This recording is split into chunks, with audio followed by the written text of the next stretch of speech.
कृष्णाय वासुदेवाय हरये परमात्मने प्रणतक्लेशनाशाय गोविन्दाय नमो नमः।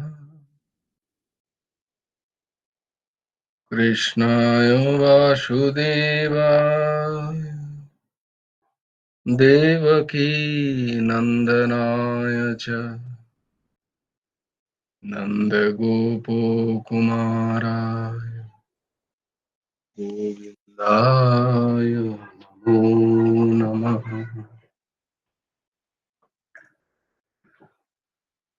वसुदेवं सुतं देवं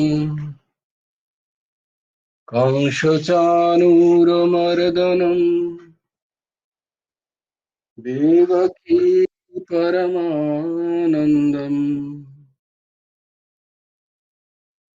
कृष्णं वन्दे जगद्गुरुम्।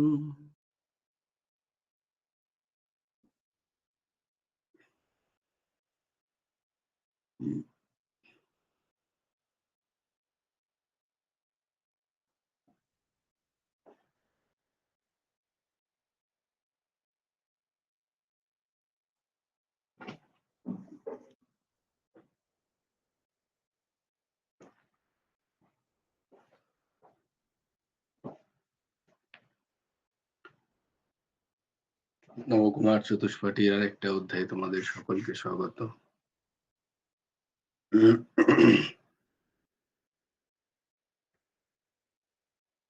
ओम सच्चिदानंद रूपाय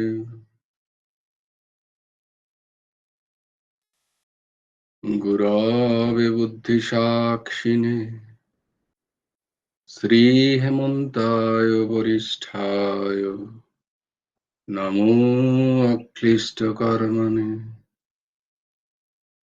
ओम सच्चिदानंद रूपाय कृष्णाय क्लिष्टकर्मणे नमो वेदांत विद्याय गुरवे बुद्धिसाक्षिणे। श्रीकृष्ण चैतन्यं भगवन्तं कृपार्णवं प्रेम भक्ति वितारणाथं गौरेशवततारय।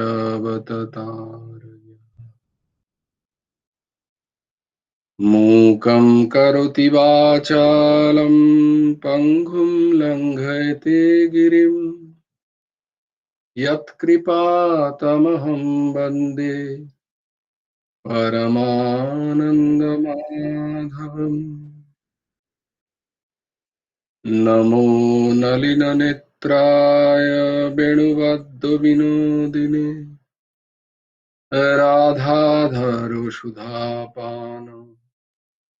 शालिने वनमालिने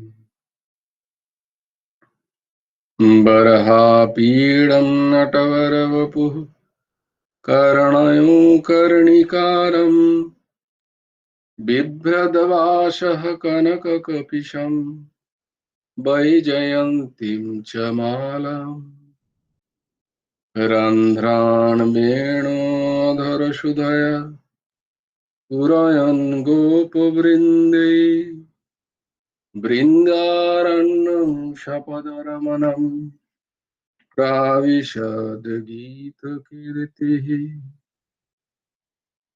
जयति परशरसूनु सत्तवती हृदयनन्दनवेशः यस्यास्य कमलगलितं वाङ्मयमृतं जगत् शिवति। नारायणं नमस्कृत्य नरं चैव नरोत्तमं देवीं सरस्वतीं व्यासं ततो जयोमुदीरये। वाञ्छाकल्पतरुभ्यश्च कृपा सिन्धुभ्य एव च पतितानां पावनेभ्यो वैष्णवेभ्यो नमो नमः। নবকুমার চতুষ্পাঠীর আরেক অধ্যায়ে তোমাদের সকলকে স্বাগত।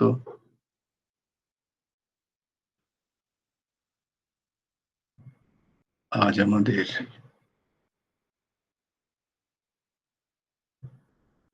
ভাগবত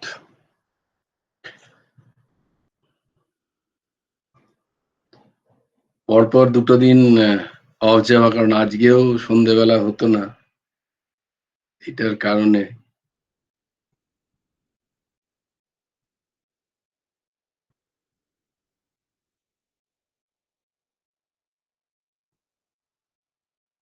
মূলত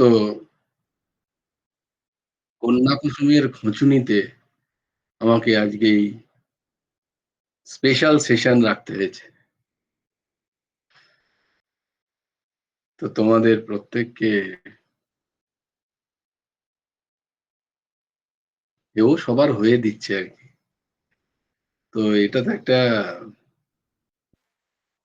গুরুদেবেরই প্রেরণা বলা যায়। না হলে আর সৎসঙ্গ করতে কে বারবার বলে বলো? সবাই তো অসৎসঙ্গের দিকেই নিয়ে যাচ্ছে এই জগৎ। তো তোমাদের অশেষ দয়া আমার প্রতি যে তোমরা আমাকে বারবার বলছো যে কেন হচ্ছে না, কেন ক্লাস করছো না। আর আমার তো উপদ্রুত জীবন, তাই জন্য আজকে মাথায় এলো যে কেন নয় এই সময়। এটা তোমাদেরই সৎসঙ্গের প্রতি যে টান, সেই টান আমারও কৃপা করছে। বাহ! এইটা হচ্ছে সৎসঙ্গ। সেদিন গুরুদেবের একটা জায়গায় কোথায় দেখলাম যে প্রত্যেক মাতা-পিতার, এবং শুধু মাতা-পিতার নয়, যারাই তোমার একটুখানি কথা শোনে, তাদেরকে নাম করতে বলা অত্যন্ত প্রয়োজন। আর কিছু করুক না সে করুক। পড়াশোনা করলে তো খুব ভালো, ছোট বাচ্চারা। বাকি কাজ সে করছে কি করছে না, সে কেমন আছে সেটা জিজ্ঞেস করার থেকেও সারাদিনে কি সে একটু নাম নিয়েছে ভগবানের, এটা জিজ্ঞেস করা খুব প্রয়োজন এই কলিতে। কারণ পরমহংস ঠাকুর গুরুদেব একটি দোহাতে লিখছেন,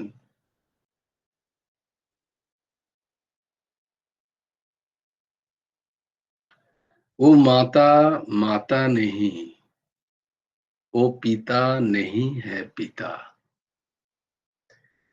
ও মাতা माता नहीं, ओ पिता नहीं है पिता। ओ गुरु गुरु से बाहर, जो अपना आश्रित को मौत से ना बचाता।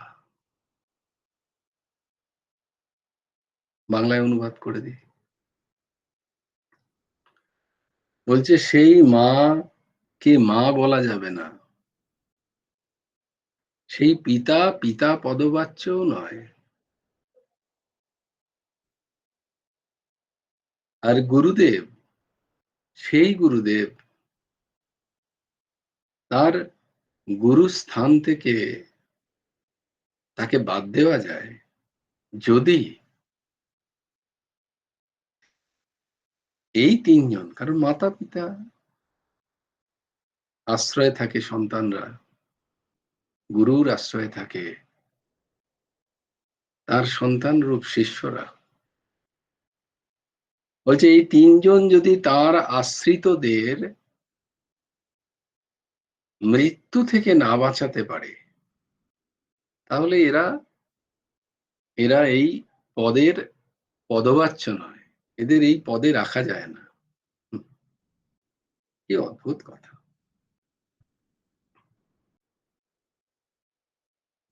মানে সে মা হতে পারল না ঠিক।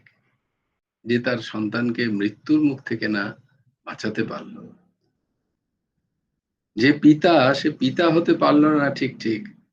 সে যদি তার সন্তানকে মৃত্যু থেকে না বাঁচাতে পারে। আর সেই গুরুদেব, তাকেও গুরুপদবাচ্য বলা যায় না। তিনি যদি তার শিষ্যকে মৃত্যুর হাত থেকে না বাঁচাতে পারেন।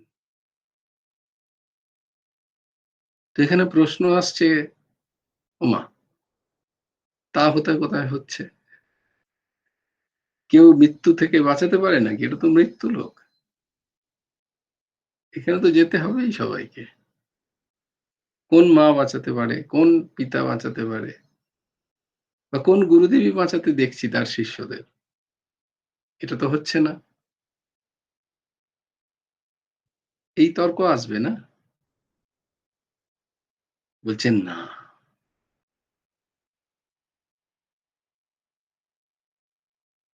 আমরা শ্রীমদ ভগবদ্ গীতাতেও দেখেছি।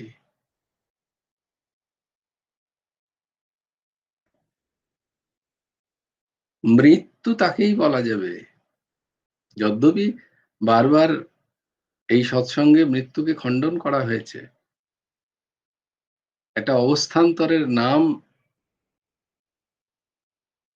নামমাত্র এই নাম মৃত্যু। কিন্তু তথাপি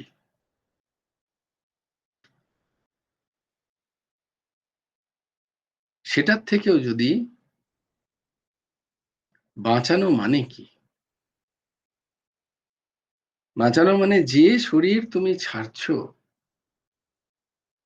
সেই শরীর ছাড়ার পরে যদি আবার একটা শরীর গ্রহণ করতে হয়, তাহলে মৃত্যু বা জন্মের অস্তিত্ব মেনে নিতে হয়। কিন্তু এই শরীরে, এই জন্মেই যদি শরীর ছাড়ার পর আবার পুনরাবর্তন না হয়, তাহলে সেটা কি মৃত্যু পদবাচ্য হবে? বলে না, সেটাকে মৃত্যু বলা হবে না।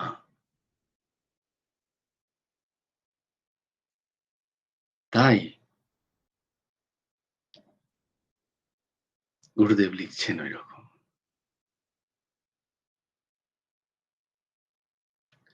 যদি সন্তানেরা, যদি তোমার আশ্রিত জন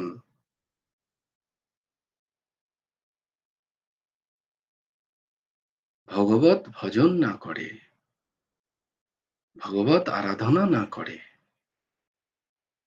ভগবান নাম মুখে না নেয়, ভগবত আশ্রিত যদি না হয়, তাহলে বারংবার আসা যাওয়ার এই দুঃখ লেগেই থাকবে। এর থেকে বাঁচানোর উপায় কি? প্রত্যেক আশ্রিত জনকে যেভাবে হোক, যেন তেন প্রকারেণ কৃষ্ণ মনোনিবেশায়, যেন তেন প্রকারে, যেভাবে হোক তাদের কৃষ্ণের দিকে ঠেলো। হরিনাম তাদের মুখে আনার চেষ্টা করো। যেভাবে হোক কৃষ্ণ মনোনিবেশায়।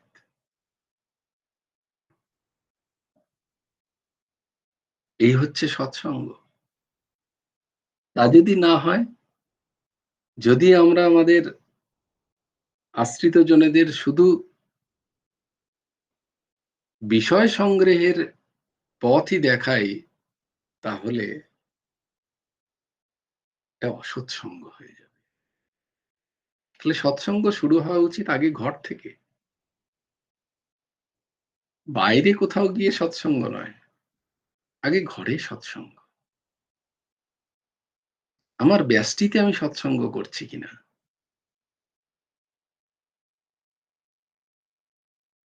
তাই সৎসঙ্গ আগে নিজের হওয়া উচিত। তারপরে কাউকে পেলে সঙ্গে, সঙ্গে তাকেও বসিয়ে করাও সৎসঙ্গ। ব্যষ্টি। ১ জন, ২ জন, ৩ জন যতজন আছি ঘরে।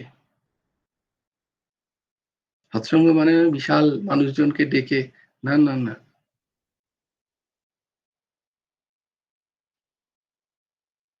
শতাং প্রসঙ্গাৎ মম বীর্য সংবিদ হৃৎকর্ণ রসায়নী কথা। যেখানে এই হৃদয়ের রসযুক্ত কথা কর্ণকুহর দ্বারা প্রবেশ করবে, তা হবে কৃষ্ণ কথা, কৃষ্ণ লীলা কথা। যেখানে হবে সেখানে বসদ উদণ্ড।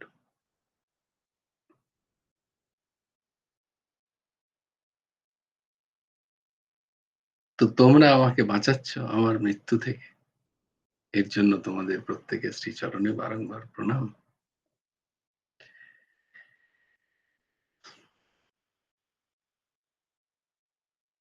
ভাগবতী কথার প্রত্যেক কথাই বারংবার শোনা প্রয়োজন। বারংবার। তব কথামৃতম তপ্ত জীবনম।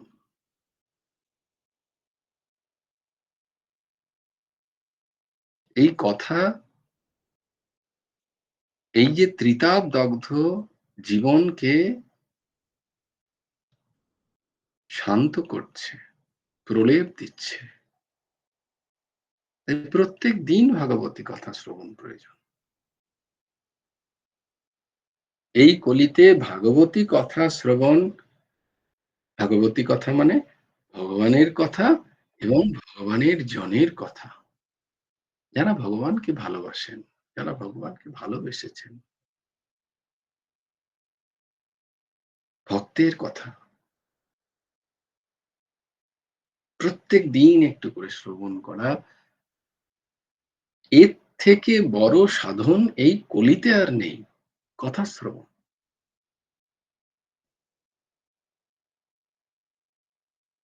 তব কথা অমৃতম। তব কথা অমৃত স্বরূপ। সেই কথা কিভাবে পান করতে হয়? অমৃত, সেই অমৃতকে আমি কিভাবে পান করব? না কর্ণকুহর দ্বারা। সেই কর্ণকুহর দ্বারা পান করলে কি হয়? না অমৃত তত্ত্ব পাওয়া যায়। অমৃত তত্ত্ব। অমৃত তত্ত্ব মানে? বলছে সেই অমৃত, যে অমৃত তোমাকে হয়তো অনেক দিন বাঁচিয়ে রাখবে, কল্প পর্যন্ত। যদি সেই অমৃত কখনো পাওয়া যায়। কিন্তু এই অমৃত কি করবে? না এই অমৃত তোমাকে আসা যাওয়ার যে চক্র, সেই চক্র থেকেই বার করে। বৈকুণ্ঠ ধাম, ভগবত ধামের অধিকারী হওয়া যায় ভাগবতী কথা শ্রবণ করলে। বারংবার ভগবানের যারা ভক্ত তাদের কথা।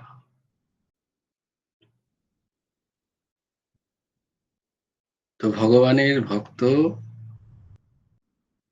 পঞ্চপাণ্ডব, সেই পঞ্চপাণ্ডবের ভক্ত, সে ভগবানেরও ভক্ত, রাজা পরীক্ষিত।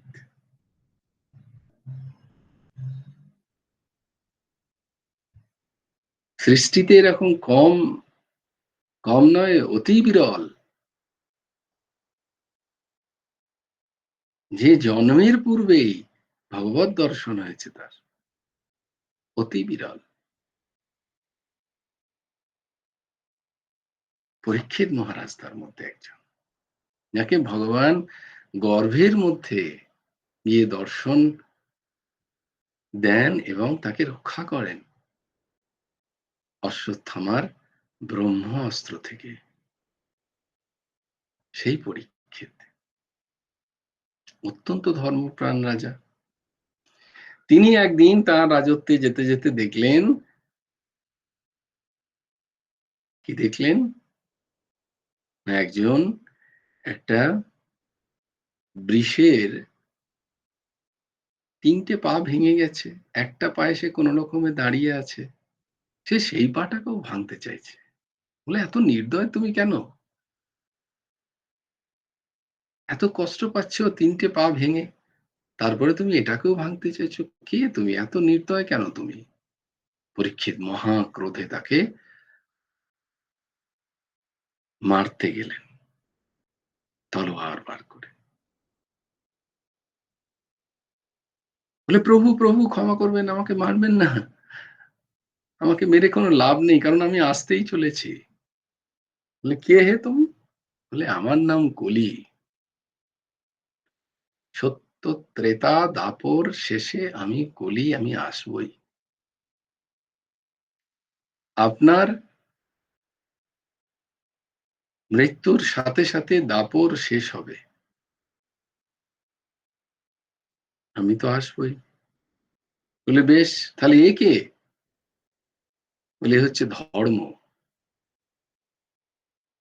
ধর্ম ৪ টে পায়ের উপরে দাঁড়িয়ে থাকে।" কি, কি? তপস্যা, শৌচ, দয়া ও সত্য। এই ৪ টে পায়ের উপরে ধর্ম দাঁড়িয়ে থাকে। তাই যদি ধার্মিক হতে হয়, তাহলে এই ৪ টে পায়ের আশ্রয় নিতে হয়। কেউ ধার্মিক কিনা সেটা বোঝা যায় যে তিনি এই ৪ টে পায়ের আশ্রয় নিয়েছেন কিনা। তপস্যা, শৌচ, বাহ্যা অভ্যন্তরীণ। বাহ্য এবং অভ্যন্তরীণ শৌচতা তার মধ্যে আছে কিনা। দয়া, সত্য। এর ছোট, ছোট ব্যাখ্যা বোধহয় তোমাদের আগেই করা আছে। তাই না?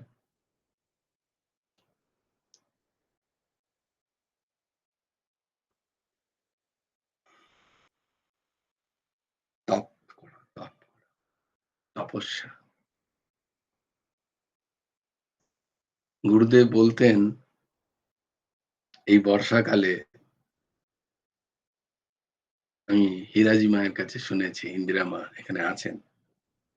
যখন বৃষ্টি পড়তো আশ্রমে, টপ, টপ করে যখন শব্দ হতো, বলছেন, "বলো তো মা, কি শুনতে পাচ্ছ?" বলছে, "বৃষ্টির শব্দ।" বলছে, "না, না, প্রকৃতি বলছেন, তপ, তপ, তপ করো, তপ করো।" কিসের জন্য তপ করবে? এই কলিতে কিসের করবে? ভালো হওয়ার জন্য তপ করো।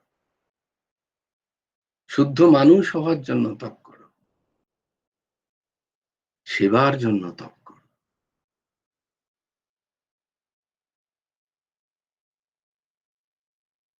সংযমের জন্য তপ করো। অপরকে আনন্দ দেওয়ার জন্য তপ করো। নিজের ভোগ সাধনার জন্য তপ নয়, অপরকে আনন্দ দেওয়া, অপরের সেবার জন্য তপ করো। আর তার বদলে কিছু চেয়েও না, তাহলে সেটা তপস্যা হবে না। তার বদলে তপস্যা থেকে যারা, যারা চেয়েছে তাদেরকে অসুর বলা হয়েছে। দেখো, অসুররা সব তপস্যা করেছে আর কিছু না কিছু বর চেয়েছে।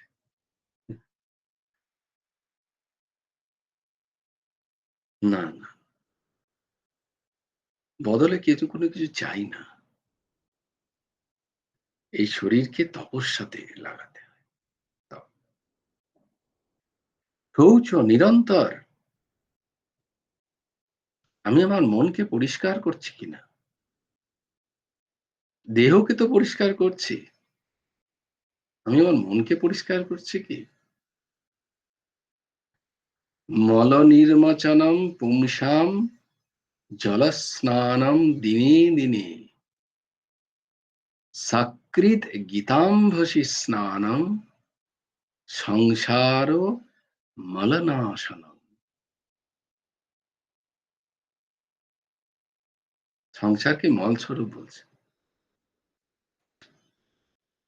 ক্ষণভঙ্গুর, নিরন্তর যে ক্ষয়ে ক্ষয়ে যাচ্ছে, সেই বস্তুগুলোকে মনের মধ্যে প্রাধান্য দেওয়াই হচ্ছে মনকে মলিন করা, অশৌচ করা। কে যেন সেদিন একটা বলছিল, "অশৌচ নেই তোমার?" হ্যাঁ, তাহলে অশৌচ মানে কি? আমাদের মন মলিন হয়ে আছে, আমরা শৌচ নই। মন অমলিন, এটা শৌচতা। তো বাইরেটা যেমন আমরা সাবান দিয়ে সব পরিষ্কার করছি, চান করছি, ঠিক তেমনটি মূল যে ভেতর, সেইটার কি পরিষ্কার সাধন হচ্ছে?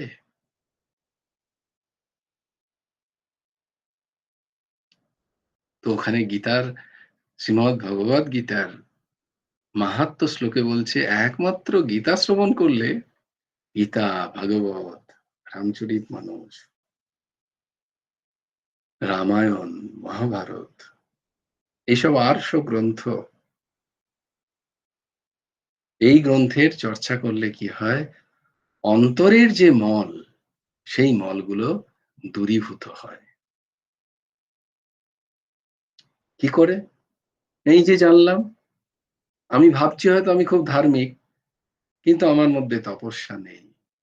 আমার মধ্যে সহ্য ক্ষমতা নেই, সহিষ্ণুতা নেই। আমার মধ্যে ধৈর্য নেই। এগুলো সব তপস্যার অংশ।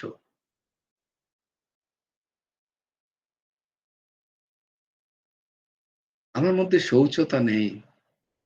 সবসময় আমি কিছু না কিছু বর্জ্য পদার্থ মনের মধ্যে ঢোকাচ্ছি। যা সবাই ফেলে দিচ্ছে সেগুলো আমি কুড়িয়ে এনে মনের মধ্যে ঢোকাচ্ছি। যা ত্যাগের বিষয়। যেটা আমি জানি যে এটা ত্যাগের বিষয়, আমি বলছিও। ওর স্বভাবটা খারাপ। তাহলে ওর স্বভাবটা যদি খারাপ, সেই স্বভাবের কথা তুমি কেন চিন্তা করছো? তুমি তো জানো সেটা খারাপ। সেই খারাপ বস্তুটা তুমি চিন্তন করছো মানে সেটা তো তোমার মনের মধ্যে আসছে। তুমি সেটাকে নিয়ে ঘুরছো। তার মানে বর্জ্য পদার্থ তোমার মনের মধ্যে তুমি স্থান দিচ্ছ। যা জানো যে বর্জন করা উচিত তার। তাহলে তুমি কেন দেখছো সেটা? তা তুমিও তো তার ভাগীদার হলে। বলে আমার মধ্যে নেই। কি করে নেই? তোমার মধ্যে আছে বলেই তো তুমি বুঝতে পারছো। তুমি দেখতে পাচ্ছ কি করে সেই বোধ না থাকলে? কোন বিষয়ের যদি জ্ঞান না থাকে, আমি সেই বিষয়টা দেখে আমি বুঝতেই পারবো না এটা কি জিনিস। আমার তার মানে সেই বিষয়ে জ্ঞান আছে। আমার চর্চা হয় সে বিষয়ে। শৌচতা কোথায়? বুদ্ধি, মনে এত বেশি মলিনতা। দয়া, দয়া কোথায় আমার মধ্যে? অপরের কষ্ট দেখে সেই কষ্টকে নির্বাপিত করার, সেই কষ্টকে দূরীভূত করার হার্দিক, আমি হয়তো সবসময় নিজে পারবো না, আমার সামর্থ্য নেই। কিন্তু মন কেঁদে ওঠা, মন কুঁকড়ে ওঠা, হার্দিক চেষ্টা, ভগবানের কাছে প্রার্থনা। ওহো প্রভু! ওর এত দুঃখ, এত কষ্ট, ওর কষ্ট নির্বাপিত করো, ওর কষ্ট দূরীভূত করো। এটা দয়ার পরিচয়। যদি নিজের থাকে সর্বস্ব দিয়ে, যদি না থাকে হৃদয় দিয়ে, তো সেই আশা আমি ভগবানের কাছে করতে পারি। আমার নিজের জন্য নয়, অপরের জন্য। আর সত্যের তো কথাই নেই। হুম, হুম।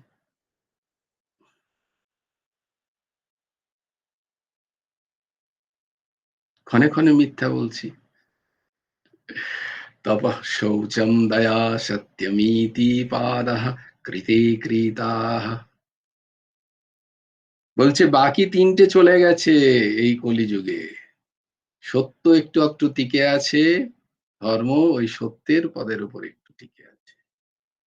গুরুদেব বলছেন এরকম। মহারাজ পরীক্ষিতকে বললে, পরীক্ষিত মহারাজ কলিকে বললেন, কলি তুমি এক্ষুনি আমার রাজত্ব থেকে বেরিয়ে যাও। যতদিন আমি আছি ততদিন তুমি নেই। বললে, আমি কোথায় যাব প্রভু? এ গোটা বিশ্ব তোমার, তুমি একচ্ছত্র অধিপতি, রাজা। বলে ঠিক আছে, আমি তোমায় স্থান দিলাম সুরাতে, সুবর্ণতে, হিংসাতেও, মিথ্যাতে।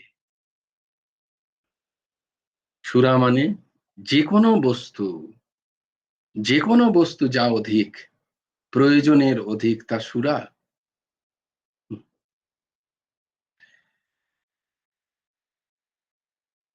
অভিমানম সুরাপানম। মান করো, অভিমান করো না। অভিমানম সুরাপান। কারোর প্রতি অভিমান করো না। অভিমান মানেই অহংকার আছে, অহং থেকে অভিমান আসে। সুবর্ণ, যা কিছু অন্যায় দ্বারা অর্জিত ধনসম্পত্তি তাকে সুবর্ণ বলা হয়, সাবধান। হিংসা, কোন জীবকে কষ্ট দেওয়াই হিংসা। আর মিথ্যা, যা ভগবৎ সম্বন্ধীয় নয়, এসব কিছুই মিথ্যা। হুম, এক এক কথায়, ছোট ছোট কথায়। এই ৪ টে স্থানে কলি বাস দিলেন। কলি তো খুব রেগে গেল। বলে ঠিক আছে, আমিও দেখাবো মজা তোমাকে। আমিও ছেড়ে কথা বলার নয়। আমারও খুব শক্তি। আমিও তো ভগবানেরই জন। লীলা, ভগবানের লীলা। কলি এই ছোট্ট বাসস্থানে খুব ক্ষোভ প্রকাশ করতে করতে একদিন সুযোগ পেয়ে গেল। একদিন কি হলো, পরীক্ষিত মহারাজ অরণ্যে গেলেন সমস্ত ঋষিমুনিদের তপে বিঘ্ন হয় কিনা দেখতে, যাতে তারা ঠিক ঠিক তপ করতে পারেন। সেইটা দেখতে গিয়ে তিনি পড়ে গেলেন জরাসন্ধের মুকুট। কলি সেদিন স্থান পেল ওই মুকুটে, যেহেতু সেটা অন্যায় দ্বারা সুবর্ণ। জরাসন্ধ যখন ছিলেন তখন সেইভাবে তিনি সেই মুকুটটি তৈরি করেছিলেন। তাই তার ভেতরে কলি প্রবেশ করে পরীক্ষিতের বুদ্ধি বিগড়ে দিলেন। তিনি অত্যন্ত পিপাসার্ত হয়ে শমীক মুনির আশ্রমে গেলেন। সেখানে গিয়ে একটু জল যাঞ্ছা করলেন, যে আমাকে একটু জল দিতে পারো হে মুনি, আমি খুব তেষ্টা পেয়েছে, আমার খুব পিপাসার্ত আমি, আমার রাজত্বে যেতে আমার অনেক সময় লাগবে, তুমি কি আমাকে একটু জল দিতে পারো? তখন শমীক মুনি অর্ধনিমীলিত নেত্রে ধ্যান করছিলেন। সামনে পরীক্ষিত মহারাজ, যেহেতু কলি তার বুদ্ধিকে হরণ করেছে, তাই তিনি বুঝতে পারলেন না যে মুনি ধ্যানস্থ। তিনি ভাবলেন যে মুনি বোধহয় অর্ধেক তাকিয়ে আমাকে, আমার সাথে ছল করছে, আমার কথা শুনেও শুনছে না। তাই পরীক্ষিত মহারাজ রেগে গিয়ে পাশেই একটি মৃত তক্ষক সর্প তার ধনুষ দ্বারা তুলে শমীক মুনির গলায় পরিয়ে দিলেন। চলে এলেন। কিছুক্ষণ পর শমীক মুনির এসবে কোনো ধ্যান নেই, কারণ তার মন ভৃঙ্গ তখন ভগবানের, হরির, শ্রী হরির পাদ পদ্মে বসে তার রস পান করছে। মানে শ্রী হরির পাদপদ্ম স্মরণে তার মন একাগ্র। ধ্যানস্থ মুনি এসবের কিছুই জানতে পারলেন না। কিছুক্ষণ পরে মণিপুত্র শৃঙ্গী গুরুগৃহে থেকে বেদ অধ্যয়ন করে এলেন। দেখলেন তার পিতার গলদেশে কেউ একজন সর্প ঝুলিয়ে দিয়ে গেছেন। শৃঙ্গী প্রচন্ড ক্রোধে, অভিমানে, এই দেখো, এটাও একটা অভিমান। হ্যাঁ, শৃঙ্গিও যেন এখানে সুরাপান করলেন।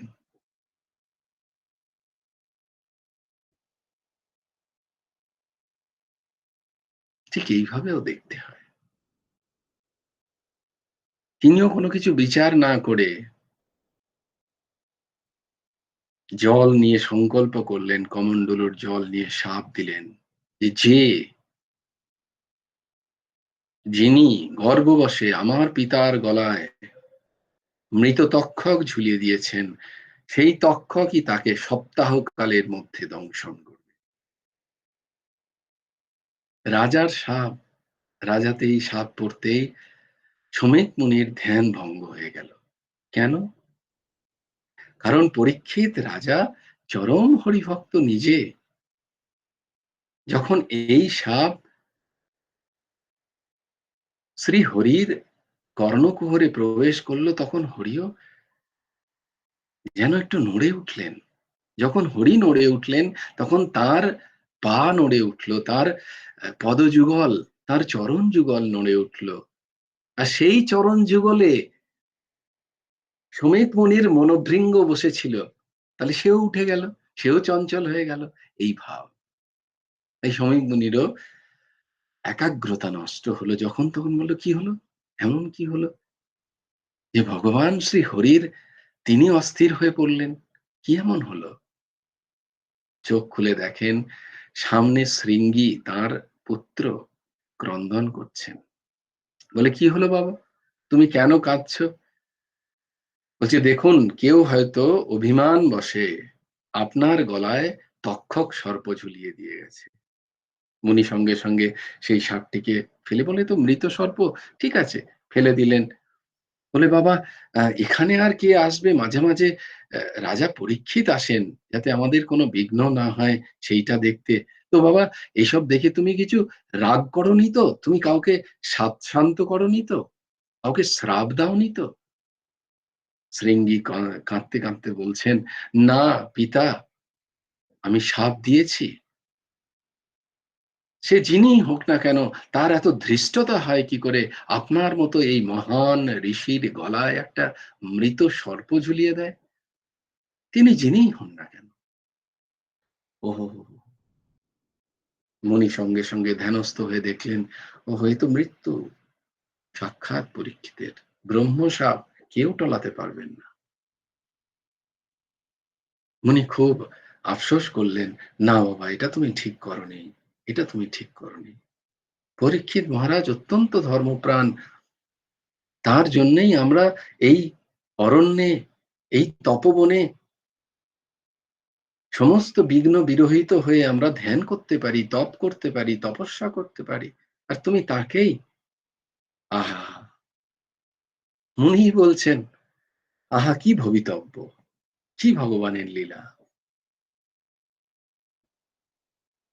বলছেন, হায় কি ভবিতব্য। ঠিক আছে,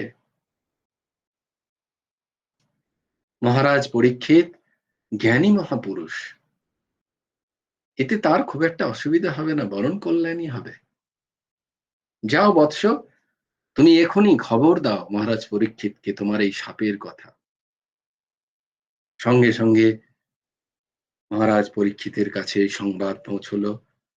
পরীক্ষিত মহারাজ সেই সংবাদ পাওয়ার সঙ্গে সঙ্গে তার মন সংযত হলো, তার বিবেক জাগৃত হয়ে গেল। যে কলি তাকে আশ্রয় করেছিল, সে কলি তো আগেই সেখান থেকে চলে গেছে। তার সংযত হয়ে গেল। ওরে বাপরে, তাই তো, এত বড় পাপ! ছি ছি ছি ছি ছি, আমি পরীক্ষিত হয়ে আমার দ্বারা এই অপকর্ম। অত্যন্ত অত্যন্ত মনোকষ্ট পেলেন তিনি নিজের কর্মে। এইটা হচ্ছে হুম, ভালো মানুষের কাজ। অপরের দোষ দেখা নয়, নিজের দোষ দেখা, নিজের দোষে কষ্ট পাওয়া। ছি ছি ছি ছি, আমি এরম করলাম। বারংবার নিজেকে, না না না না, প্রভু, হে প্রভু, এই যে আমাকে ক্ষমা করো না এর জন্য। আমাকে এর জন্য ক্ষমা করো না, এর যথাযোগ্য শাস্তি যেন আমি পাই। প্রভুর কাছে এই প্রার্থনা করে।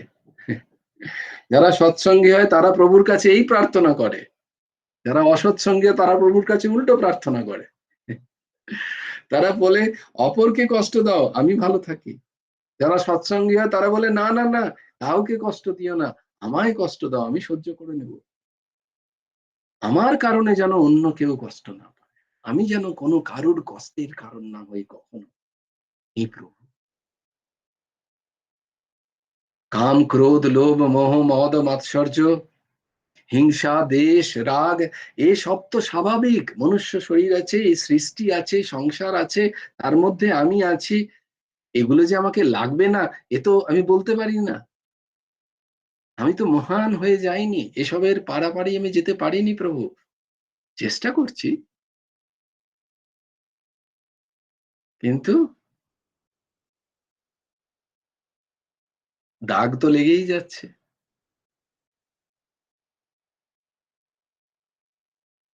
করে চুনরিয়া আত্মা মোরি, मैल है माया जा,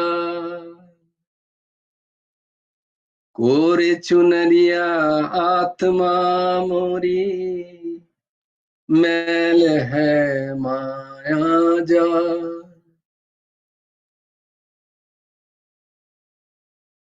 ओ दुनिया मोरे बाबुल के घर, ये दन दुनिया ससुराल जाके बाबुल से नजर मिलाऊं कैसे, घर जाऊं कैसे, लगा चुनरी में दाग, छिपाऊं कैसे।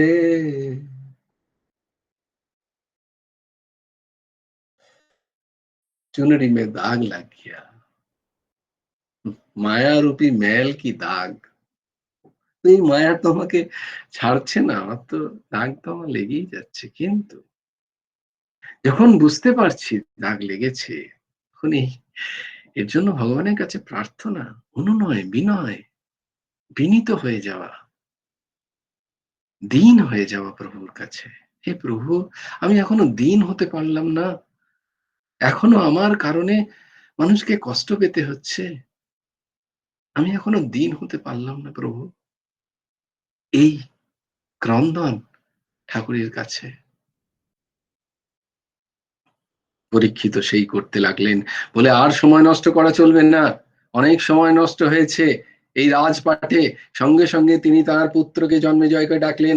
ও এ জন্মেজয় শোনো, তিনি তখন অত্যন্ত ছোট জন্মেজয়। বললো না না, আমার আর কোনো সম্ভাবনা নেই, আমাকে এই 7 দিনের মধ্যে নিজেকে উদ্ধার করতে হবে, আমাকে এই 7 দিনের মধ্যে উদ্ধারের পথ খুঁজতে হবে, এই জন্মেই যাতে আবার না, আমার যাতে না মৃত্যু হয় সেটা দেখতে হবে। হ্যাঁ, আমাকে সেই কাজ করতে হবে। দেখো, পঞ্চ পাণ্ডব, পঞ্চ মহাভাগবত, দ্রৌপদী পরম পরম ভাগবত, তার নিজের মাতাও চরম ভগবতী, আর যিনি নিজে সাক্ষাৎ দর্শন করেছেন ভগবানের, তিনি বলছেন যে আমার হয়নি এখনো, আমাকে করতে হবে এই 7 দিনের মধ্যে। তিনি সতর্ক হয়ে গেলেন, সঙ্গে সঙ্গে সমস্ত রাজ্যপাট ছেড়ে দিয়ে গিয়ে গঙ্গার উপকূলে, ভাগীরথীর উপকূলে প্রায় উপবসনে বসলেন। না, কিচ্ছু খাবো না, কিচ্ছু পান করব না, আমাকে আমার কল্যাণ করতে হবে, আমার কল্যাণ এখন হয়নি, এই ভাবনা। সেই শুনে, যেহেতু পরীক্ষিত মহারাজ মহান রাজা ছিলেন, মহান ধার্মিক রাজা ছিলেন, সেই শুনে যত ঋষি মহাঋষি সবাই এলেন, প্রত্যেকে নিজের নিজের মতো করে বিধান দিচ্ছেন। হে প্রভু, এই 7 দিনের মধ্যে আমি এমন কি করতে পারি যাতে আমার এই জীবন, মনুষ্য জীবন যাতে কল্যাণকারী হয়ে যায়, যার জন্য মনুষ্য শরীর গ্রহণ ভগবান আমাকে করিয়েছেন, আমার যেন সেই কল্যাণ সাধন আমি কি করে করব, আমার মনে হচ্ছে আমার এখনো হয়নি। এই দীনতা, মনে হচ্ছে এখনো হয়নি। আমি কি করে করব? কেউ বলে দিন, কেউ বলে বেদ পাঠ করো, চতুর্বেদ পাঠ করো, কেউ বলে গীতা পাঠ করো, কেউ বলেন তপস্যায় চলে যাও, কেউ বলেন যজ্ঞ করো। যে যা যা কিছু বলছেন, পরীক্ষিত মহারাজের মনে হচ্ছে যেন মনে ঠিক ধরছে না কথাগুলো, মনে ঠিক লাগছে না। মানে এগুলো তো সময় লেগে যাবে, এগুলো তো অপূর্ণ থেকে যাবে। ১ সপ্তাহের মধ্যে এগুলো কি হবে? ৭ দিনের মধ্যে এগুলো কি পূর্ণ হবে? এই সন্দেহ। তিনি শুনছেন সব কথা, কিন্তু না, এর কারণ আছে যে তিনি ভাগবতী কথা আগে শ্রবণ করেছেন উদ্ধবের কাছে। উদ্ধবের কাছে তিনি কথা পেয়ে এসেছিলেন যে তুমি সাক্ষাৎ ভগবানের কাছ থেকে কথা শুনবে। তুমি যাও পরীক্ষিত তোমার কাজে। বলে সেই কথার কই পূর্ণ হলো না তো। সেই যে কথা আমি অর্ধেক শুনেছিলাম তার বাকি কই? এই যে কৃষ্ণ কথায় প্রেম। আহা! কৃষ্ণ কথা যত শোনা যায় একই কথা। বারবার মনে হয় যেন আবার শুনি, আবার শুনি। মনে হচ্ছে নতুন শুনলাম। মনে হচ্ছে যেন আরো নতুন শুনছি। সেই কৃষ্ণ কথায় প্রেম, তব কথা অমৃতম। সেই অমৃত স্বরূপ কথা কোথায়? আমি সেটা পাচ্ছি না কেন? সেটা কেউ বলছে না কেন? সেই কথা কোথায়? যে কথা আমি সেই উদ্ধবজির কাছে শুনছিলাম, সেই কথা কোথায়? সেই অমৃত বর্ষাধারী কথা। আমি সেই কথা শুনতে চাই। তখনই সুকমুনি এলেন।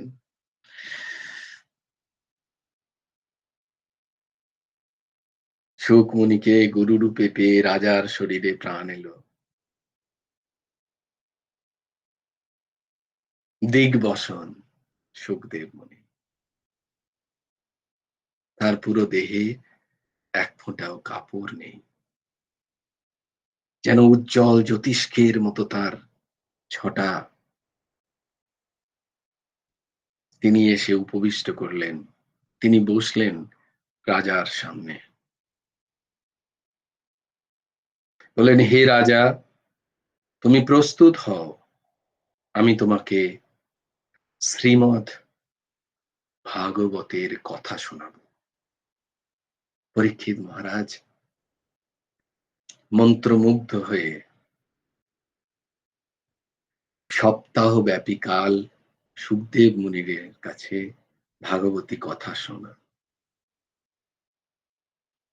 প্রথম দিকে হিরণ্যাক্ষ বধ পর্যন্ত, দ্বিতীয় দিনে ভরত চরিত পর্যন্ত, তৃতীয় দিনে সমুদ্র মন্থন পর্যন্ত, চতুর্থ দিনে শ্রীকৃষ্ণ জন্ম পর্যন্ত, পঞ্চম দিনে রুক্মিণী হরণ পর্যন্ত, ষষ্ঠ দিনে উদ্ধব সংবাদ, ভগবান দ্বারিকাধীশের সাথে উদ্ধব যে সংবাদ করেছিলেন সেই সংবাদ, সেটাকে উদ্ধব গীতাও বলা হয়, সেইটি পর্যন্ত। সপ্তম দিনে গ্রন্থ পরিসমাপ্তিতে নাম সংকীর্তনম যস্য, এই পর্যন্ত। মহারাজ পরীক্ষিত এইভাবে সপ্তাহকাল ক্ষুধা তৃষ্ণা ত্যাগ করে, আমরা তো একটুখানি বসতে পারি না। আর ওখানে কিন্তু কোনো ব্রেক নেই, ২৪ ঘন্টা কথা হচ্ছে। কোনো ক্ষুধা নেই, কারুর তৃষ্ণা নেই। ভগবত কথাই সেখানে খাবার, ভগবত কথাই সেখানে পানীয়। এইরম ভাবে কথা শুনলে তবে গিয়ে ১ সপ্তাহ হতে হবে। তবে গিয়ে ১ সপ্তাহ। ২৪ ঘন্টা শুধু কথাই কথা, কথাই কথা। কেউ কোথাও উঠছেও না, কেউ কোথাও যাচ্ছেও না, কেউ কোথাও নড়ছেও না। কেউ কিছু খাবার জন্য কোনো ব্রেক নেই সেখানে। কোনো অবধি নেই। নিরবিচ্ছিন্ন তৈল ধারাবৎ ভাগবতী কথা। এইরকম কথা শুনলে ১ সপ্তাহে হবে।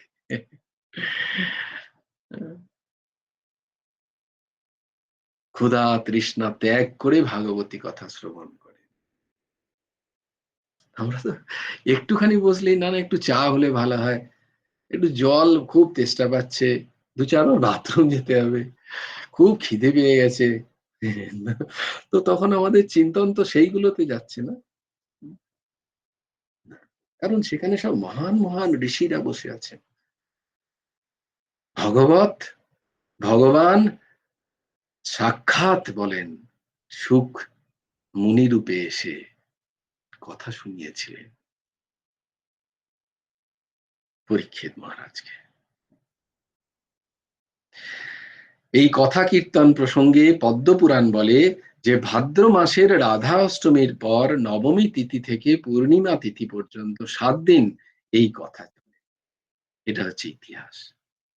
একেই বলা হয় ভাগবত পারায়ণ, ভাগবত পারায়ণ।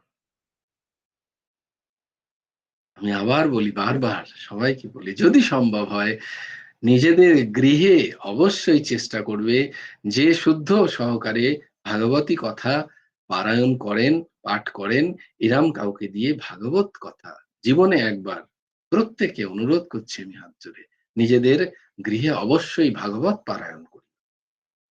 আর কিছু সদ অনুষ্ঠান করিও বা না করিও, ভাগবত পারায়ণ করি। সপ্তাহব্যাপী ভাগবত পারায়ণ, এবং সেখানে নিষ্ঠার সাথে বসে নিজেই সেই ভাগবত শ্রবণ করো অবশ্যই। যা হোক, শ্রী সুখদেবের ভাগবত পাঠ শেষ হব এমন সময় পথে তক্ষকের সাথে ধন্বন্তরীর দেখা। তক্ষক ধন্বন্তরীকে বলে, তুমি কোথায় যাচ্ছ ব্রাহ্মণ? ধন্বন্তরী বলে, আমি ধন্বন্তরী মহারাজ পরীক্ষিতকে বাঁচাতে যাচ্ছি তক্ষকের দংশন থেকে। তক্ষক বলে, আমি সেই তক্ষক, তুমি আমার দংশন থেকে বাঁচিয়ে দেবে, তোমার এমন ক্ষমতা? বলে, না, ক্ষমতা তো একটু আছে, সেই সাধ্য তো আছে আমার। বলে, ঠিক আছে, পরীক্ষা করে দেখি। তো সেখানে একটা খেজুরের গাছ ছিল। এই খেজুর বলে, আমি এই খেজুরের গাছকে দংশন করছি, এক্ষুনি চলে যাবে, কাঁচা খেজুরের গাছ। তুমি যদি বাঁচিয়ে দিতে পারো তাহলে তোমাকে মেনে নেবো, তোমার তোমার শক্তিকে আমি কুর্নিশ জানাবো। তো তক্ষক সেই খেজুরের গাছটিকে যেই দংশন করলো, কাঁচা খেজুরের গাছ দাউ দাউ করে জ্বলে উঠলো তার বিষের প্রকোপে। ঠিক আছে, ধন্বন্তরী কি করলে, তার একটি ওষুধ সেই খেজুরের গাছে, জ্বলিত দগ্ধ খেজুরের গাছে যখন সে ছিটকে দিল, খেজুরের গাছ আবার সবুজ হয়ে গেল। সেই দেখে তক্ষক তো অবাক, বাপরে, এত ক্ষমতা! এইরকম ক্ষমতা ছিল আগের মুনি ঋষিদের। বললেন, আপনি কেন যাচ্ছেন ব্রাহ্মণ? আপনি তো যাচ্ছেন কিছু না কিছু উপঢৌকন পাওয়ার জন্য, কিছু না কিছু চাই, সেসব আমি দিয়ে দিচ্ছি, আপনি তাতেই ক্ষান্ত থাকুন, আমাকে আমার কাজ করতে দিন, কারণ ব্রহ্মশাপ। গুরুদেব লিখছেন, যা হোক, লোভী ব্রাহ্মণ ধন্বন্তরী তক্ষক কর্তৃক অনেক অর্থ উৎকোচ পেয়ে, মানে ঘুষ পেয়ে, ধর্মের কথা ভুলে গেল। সে সেই অর্থ নিয়ে বিরত রইল। তক্ষকও এখন নিশ্চিন্তে চিত্ত হলো, কারণ ধন্বন্তরী গেলে তক্ষক কিছুই করতে পারত না। কিন্তু তক্ষক এটা জানে না যে মহারাজ ধন্বন্তরীর থেকেও, ধন্বন্তরীর যে ওষুধ আছে তার থেকেও চরম ওষুধ সে পান করে নিয়েছে ততক্ষণে। তক্ষকের সেটা জানা ছিল না। এবার তক্ষক ফলের মধ্যে প্রবেশ করে মুনির হস্তে, কোন এক মুনি পরীক্ষিতকে যখন দেবেন, সেই মুনির দেওয়া ফলের ভেতরে তক্ষক প্রবেশ করে পরীক্ষিত মহারাজের কাছে চলে গেলেন।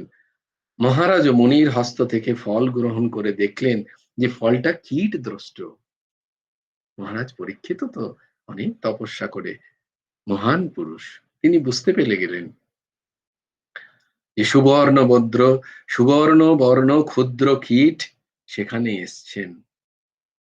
বুঝতে পারলেন তক্ষক, কিন্তু তাতে তখন আর তার কোনো ভয় নেই, কারণ তিনি জীবিত অবস্থাতেই অমর হয়ে গেছেন।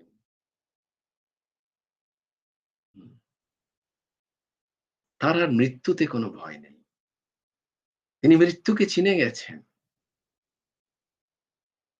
তাই বলছেন, তক্ষক রূপে এই কীট করুক দংশন, ব্রহ্ম সাপ সত্য হোক, দেখুক সর্বজন।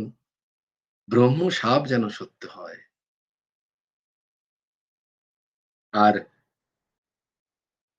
সুখদেব মনে জিজ্ঞেস করছেন, হে পরীক্ষিত, বলো, 7 দিন উপস্থিত, এখনো যদি তুমি চাও আমি স্বর্গ থেকে অমৃত আনাতে পারি, ইন্দ্রকে আদেশ করতে পারি, আমি আমার সেই ক্ষমতা আছে, অমৃত এনে তোমাকে পান করাতে পারি। তুমি কি অমৃত পান করতে চাও, না 7 দিন ধরে যে অমৃত থেকেও হাজার হাজার গুণ শ্রেষ্ঠ এই কথা শুনে তুমি সমস্ত জ্ঞান প্রাপ্ত হয়েছো, তোমার মধ্যে বৈরাগ্য পূর্ণ মাত্রায় প্রতিষ্ঠিত, তোমার মধ্যে ভগবৎ শ্রীচরণে যাওয়ার জন্য পরম ভক্তি উদ্গত হয়েছে। ভক্তি, জ্ঞান, বৈরাগ্যে তুমি কি সম্পূর্ণ? তা যদি হয় তাহলে এই অমৃত তোমার অতি তুচ্ছ তোমার কাছে চাই? বলে, না প্রভু, না গুরুদেব, আমার আর কোনো কিছুর প্রয়োজন নেই।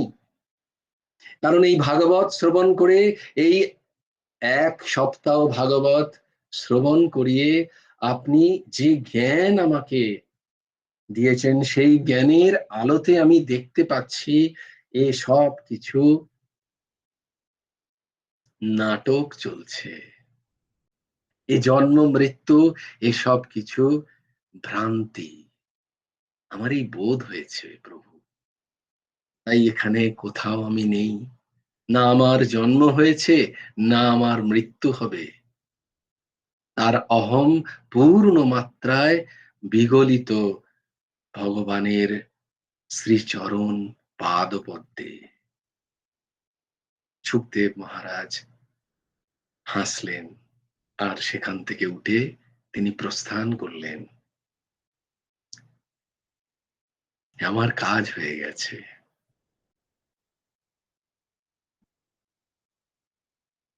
তাই পরীক্ষিত মহারাজ তক্ষককেও আহ্বান করতে তখন আর তার দ্বিধা নেই। হুম, তিনি তক্ষককে আহ্বান করছেন। সেই কীট বাইরে এসে তক্ষক রূপ নিয়ে মহারাজ পরীক্ষিতের ঊর্ধ্ব তালুতে দংশন করলো।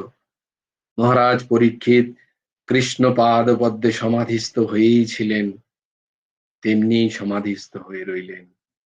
আসলে যারা কৃষ্ণ চিন্তা, কৃষ্ণ ধ্যান করেন, তাদের মৃত্যু নেই। গুরু শুকমুনি তাকে কৃষ্ণ ব্রহ্মে মনোনিবেশের উপদেশ দিয়ে চলে গেছেন। যারা সর্বঘটে কৃষ্ণ দর্শন করেন, তাদের মৃত্যু নেই। শ্রী ভগবানের ভক্তের ব্রহ্ম সাপ নেই, ভাগবত ভক্তের কোনো সাপও নেই, কোনো পাপও নেই। উহা সাপ পাপের মতো আমাদের মনে হয়, যারা আমাদের মধ্যে যাদের কর্তাপন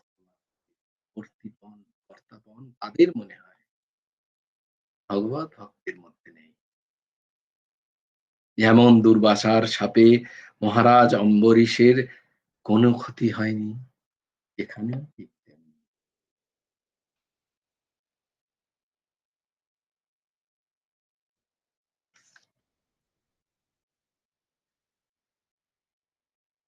তাই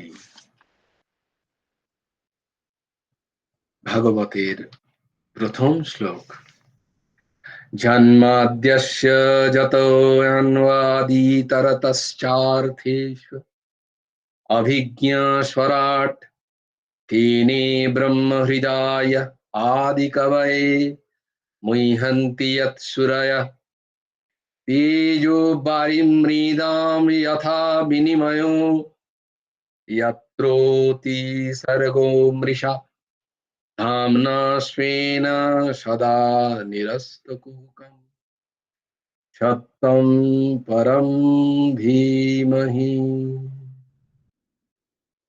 আর ভাগবতের অন্তিম শ্লোক সবাই শ্রবণ করো। नाम संकीर्तनं यस्य सर्वपापप्रणाशनं प्रणमो दुःख সামানন্ত তম নমামি হরিম পরম।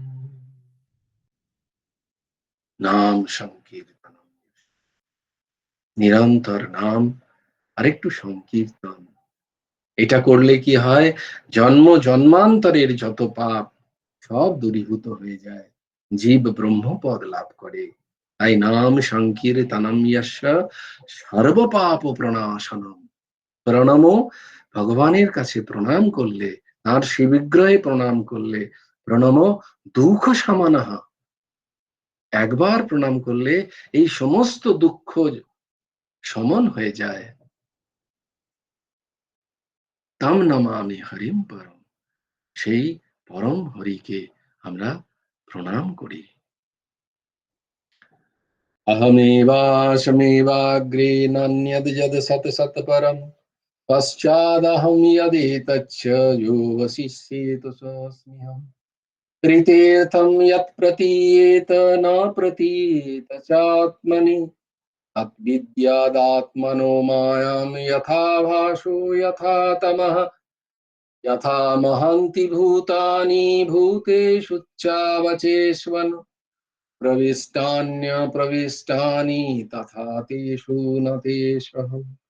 एतावदेव जिज्ञास्यं तत्त्वजिज्ञासुनात्मनः अन्वयव्यतिरेकाभ्यां यच्छत् सर्वत्र सर्वदा। वंशी विभूषितकरन्नवनीरोदाभा पीताम्बराद्बिम्बफलधरोष्टा पूर्णेन्दुसुन्दरो मुखादरविन्दनेत्रा। कृष्णात् परात् किमपि तत्त्वहं न जाने, ध्येयं सदा परिभवग्नमभीष्टदोहम्। तीर्थास्पदं शिवविरिञ्चिनुतं शरण्यं, भृत्यर्थाहं प्रणतपालो भवाब्धिपोतम्। वन्दे महापुरुषते चरणारविन्दम्। त्वक्ता सुदत्वज सुरेप्सितराज्यलक्ष्मीम्, धर्मिष्ठार्यवचसा जदगादरन्नम्। मायामृगं दयितयप्सितमन्वधावत्, वन्दे महापुरुषते चरणारविन्दम्। वाञ्छाकल्पतरुभ्यश्च कृपा सिन्धुभ्यो एव च पतितानां पावनेभ्यो वैष्णवेभ्यो नमो नमो। ब्रह्मण्य देवाय गो ब्राह्मण्य हिताय च जगद्धिताय कृष्णाय गोविन्दाय नमो नमः। हे कृष्ण करुणा सिन्धु दीनबन्धु जगत्पते, गोपेश गोपिका कान्त राधा कान्त नमोस्तुते। जस्य प्रसादाद् भगवत् प्रसाद, जस्य प्रसादाद् न गति कुतोऽपि, ध्यान स्तवं तस्य जशः त्रिशन्दम्।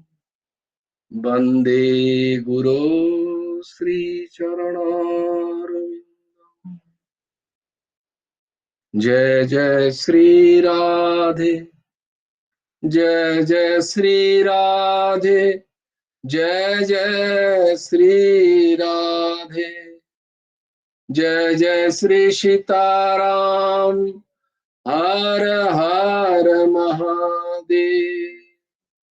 जय गुरुदेव, भज गुरु हेमंत देव राधे श्याम। जप हरे कृष्ण हरे राम। जय गुरुदेव, जय गुरुदेव, जय गुरुदेव।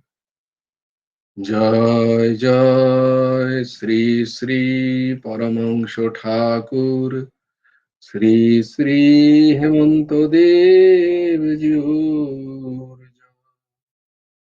জয় গুরু রাধে শ্যাম, রাধে শ্যাম, রাধে শ্যাম, শ্যাম শ্যাম রাধে রাধে, রাধে কৃষ্ণ, রাধে কৃষ্ণ, কৃষ্ণ কৃষ্ণ, রাধে রাধে।